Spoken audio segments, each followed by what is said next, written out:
24 ડિસેમ્બરના રોજ મુંબઈના કાંદીવલી ખાતે માયાભાઈ આહિરનો એક જે છે તે લોક ડાયરાનું આયોજન કરવામાં હતું અને આ લોક ડાયરામાં માયાભાઈ આહિર દ્વારા છે તે બગદાણા ગુરુ આશ્રમ જે ગાદી છે તેમાં યોગેશ સાગર કરીને છે તેને મેનેજિંગ ટ્રસ્ટી બનાવવામાં આવ્યા છે। મેનેજિંગ ટ્રસ્ટી તરીકે તેનો ઉલ્લેખ કરવામાં આવ્યો હતો અને ત્યારબાદ બગદાણાના જે એક વ્યક્તિ છે તેને માયાભાઈને ફોન કરીને કહ્યો હતો કે બગદાણામાં છે તે કોઈ મેનેજિંગ ટ્રસ્ટી નથી, તે માત્ર છે ટ્રસ્ટીઓ છે, જેને લઈને માયાભાઈ તેનો જે આક્ષેપ છે કે માયાભાઈના જે પુત્ર છે જયરાજ આહિર તેનો કોલ આવ્યો હતો ને ત્યારબાદ છે તેના દ્વારા મારવામાં આવ્યો છે, જેને લઈને આ ઘટનાએ 2 દિવસથી ભાવનગર જિલ્લા સહિત સમગ્ર ગુજરાતમાં છે તે ચકચાર જગાવી છે।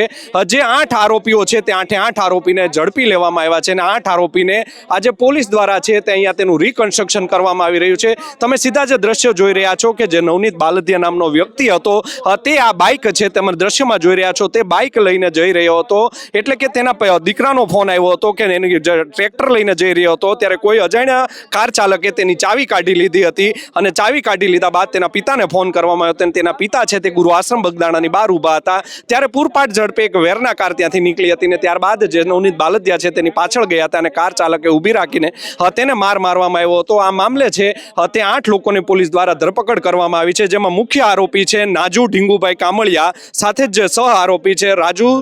ભમ્મર, આતુ ભમ્મર, વિરેન્દ્રસિંહ પરમાર, સતીશ વનાળિયા, ભાવેશ શેલાણા, પંકજ મેર, વીરુ શેરડા સહિતના જે 8 લોકો છે તેની સામે ગુનો દાખલ કરીને આવવામાં આવ્યો છે। સાથે જ આ ઘટનાની જો વાત કરવામાં આવે તો પોલીસ દ્વારા પણ હવે તેમાં 307ની આ જૂની જે આઈપીસી હતી તેનો ઉમેરો કરવામાં આવ્યો છે અને સાથે જ જો વાત કરવામાં આવે તો આ ઘટના જે સમગ્ર બની હતી તેમાં ફરજમાં બેદરકારી બદલ જે બગદાણા પોલીસ સ્ટેશનના મહિલા પીઆઈ હતા ડીવી ડાંગર તેને તાત્કાલિક અસરથી લીવ રિઝર્વમાં તેની બદલી કરી નાખવામાં આવી છે। આમાં ઘટના છે તેણે ભારે ચકચાર જગાવ્યો હતો। સમગ્ર કોળી સમાજ છે તે આજે છે તે મહુવાની હનુમંત હોસ્પિટલ ખાતે એકઠો થયો હતો અને ત્યાં કોળી સમાજના જે દિગ્ગજ નેતા છે, જે કોળી સમાજના હીરો છે હીરાભાઈ સોલંકી, તેમણે ત્યાં સભા છે તે સંબોધી હતી અને કોળી સમાજના હજારોની સંખ્યામાં જે ત્યાં લોકો છે તે ત્યાં પહોંચી આવ્યા હતા અને તેમણે કહ્યું હતું કે અમે હવે 6 તારીખે છે તે ગાંધીનગર જવાના છીએ। તમામ જે ધારાસભ્યો છે કોળી સમાજના તેને લઈને હું ગાંધીનગર જવાનો છું અને ત્યાં જઈને પછી જે ગૃહ રાજ્યમંત્રી છે હર્ષ સંઘવી તેને પણ ફરિયાદ કરવાની છે।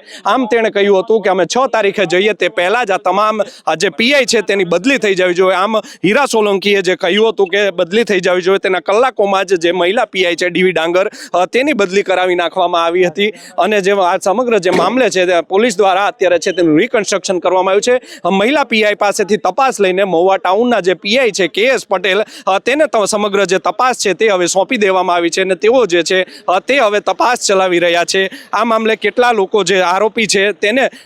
જયરાજનું જે આમાં નામ ઉછળે છે, માયાભાઈ આહિરનો જે દીકરો છે તે આમાં કોઈ રીતે સંડોવાયેલો છે કે તેને પણ લઈને તપાસ ચાલુ છે। મહિલા ડીવાયએસપી છે મહુવાના ઇન્ચાર્જ રીમાબા ઝાલા, તેની સાથે પણ અમે ટેલિફોનિક સંપર્ક કર્યો હતો કે આ મામલે જે ડાયરા કલાકાર છે માયાભાઈ આહિર તેના દીકરા જયરાજ આહિરનું પણ નામ ઉછળી રહ્યું છે તો તેની વિરુદ્ધમાં કોઈ પુરાવા મળ્યા છે કે કેમ તેમણે કહ્યું હતું કે હજુ પ્રાથમિક તપાસ છે તે ચાલુ છે, જો કોઈ પણ હશે તેનું નામ અમે ખોલીશું, કોઈ પણ ચમરબંધી હશે તેને છોડવામાં નહીં આવે તેવું પણ પોલીસ દ્વારા જાણવા મળી રહ્યું છે। આમ 2 દિવસ પૂર્વે જે 29 તારીખની રાત્રિએ જે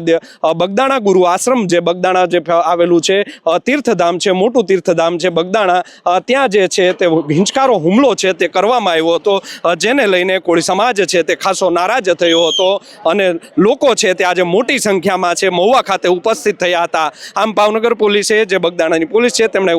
જે ગુનાના જે ઉપયોગમાં લેવામાં આવી હતી એક સ્વિફ્ટ કાર તેમજ એક વેરના કાર છે તે પણ બંને ગાડીઓ છે તે કબજે કરી છે। તમે જે સીધા જે દ્રશ્યો જોઈ રહ્યા છો